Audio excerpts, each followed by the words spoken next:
छूटी, अच्छा हुआ तीनों के तीनों बुड्ढे मर गए। जान दे वो माँ, पुराने बातें छोड़, अभी के कुछ नहीं सुना।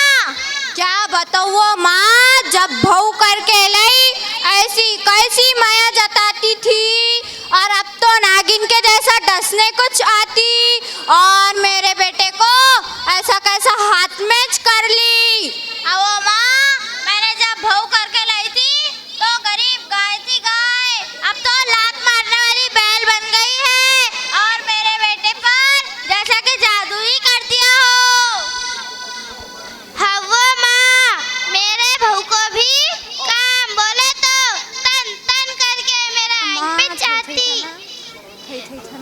आंख पे चाहती, और मेरे बेटे के कान भर के देती। वैसे कहाँ बैठे ये दोनों? बैठे होंगे दूसरे कमरे में।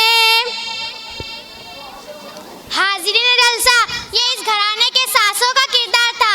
अब जरा बहुओं का किरदार भी देखते हैं। बहुएं भी किसी से कम नहीं है। चलो आगे। इधर हो। और क्या हाल है वो माँ तेरा? क्या बताओ माँ, अजाब में है हम लोग। मेरी सास ना इतना डांटी कि जरा सी इधर उधर हुई सारा घर सर पे उठा लेती है। मेरी सास तो ऐसी है, जो भी मेहमान आए उनके कान भरना शुरू कर देती है। मेरी सास तो मुझे दिन भर कोसती रहती। अब हम चलते वो माँ। नहीं वो माँ, रुको माँ, कुछ मंगाती हूँ खाने को।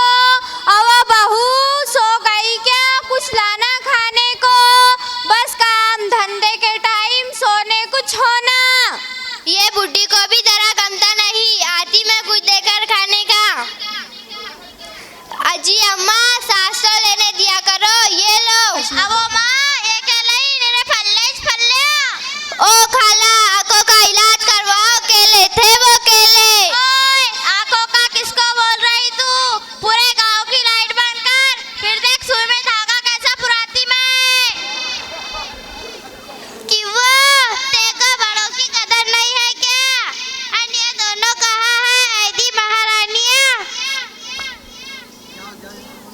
अब वो हद में रहे, हद में। नहीं तो क्या कर लेंगी वो खाने की भूखी? ये कलसी दिख रही क्या, सिर में डाल दूं तेरे टन बोल के। और पानी का हंडा मारती क्या? तेरे सर पे डंडा मार दूंगी, डंडा। ओ खाला, बड़ा डंडा मारने की बात कर रहे हैं, खुद के ही सर पे मार लो। ए खामोश बैठ वो, नहीं तो तेरे फसली में लाती मारूंगी। दिखा ये घमेला तेरे सिर में डाल दूंगी।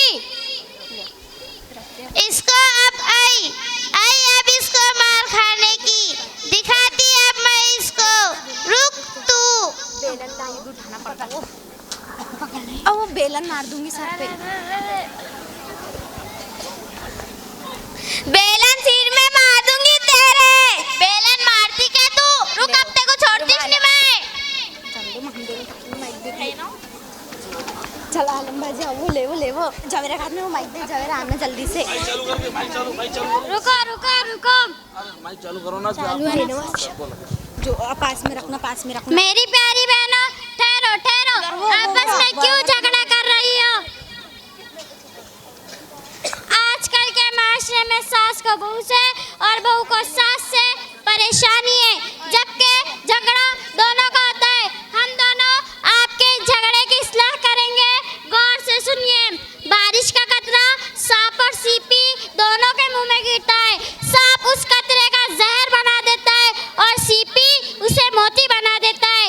इसी तरह अल्लाह ने जुबान सबको दी है, कोई जहर उगल के पस्त रह जाता है, कोई मोती बुकर का बुलंद हो जाता है। और जो बहू आती है अपनी सास का अपना दुश्मन समझती है, जबकि उन्हें ऐसा सोचना चाहिए, अगर मेरी सास मेरी दुश्मन होती है, मुझे अपने घर बहू बनाकर लाती है क्यों? अब इसने मुझे अपने घर बहू बनाकर ला ही लिया है, तो ये मेरी दुश्मन नहीं बल्कि मेरी महसना है। अस्सलामु अलैकुम व रहमतुल्लाहि व बरकातुहू। माशाल्लाह, हमारी सासू माँ ने बहुत अच्छी बातें बताई। हमारी सासू माँ हमारे साथ बेटी जैसे बर्ताव करती है और हम भी अपनी सासू माँ के साथ सगी माँ की तरह मोहब्बत करते हैं। अल्लाह बुरी नज़र से बचाए, आमीन। प्यारी सासू, अस्सलामु अलैकुम। आप भी इनसे कुछ कम नहीं होती। आप में भी बहुत बुरी आदत होती है कि बार बार किसी बात पर ताने मारती है।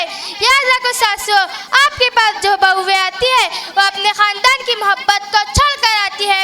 आपका भी फर्ज बनता है कि अपनी बहुओं के साथ भलाई का मामला करें। वो माँ, किसकी छोकरा हो वो तुम? कितना अच्छा सीखी वो माँ, हमें दीन का कुछ भी नहीं मालूम था। इन छोकरा की बातें सुनकर हमारी आंखें खुल गई वो माँ। अब हम कभी झगड़ा नहीं करेंगे, आपस में मिलजुल कर रहेंगे। और मैं इरादा करती हूँ मेरे भी पोती पोतों का दाखिला मदरसे में करूँगी। और मैं इन बैठने वाले लोगों से भी कहूँगी कि वो भी अपने बच्चों को दीनी तालीम सिखाओ। माशाअल्लाह, आप लोगों के बात समझ में आ गई है, तो एक दूसरी गलती को नज़रअंदाज करें, एक दूसरे से माफ़ी तलाफ़ी करें। आपके दिल को कितना सुकून मिलेगा, दुनिया में भी सुकून मिलेगा और आखिरत में भी सुकून मिलेगा इंशाअल्लाह।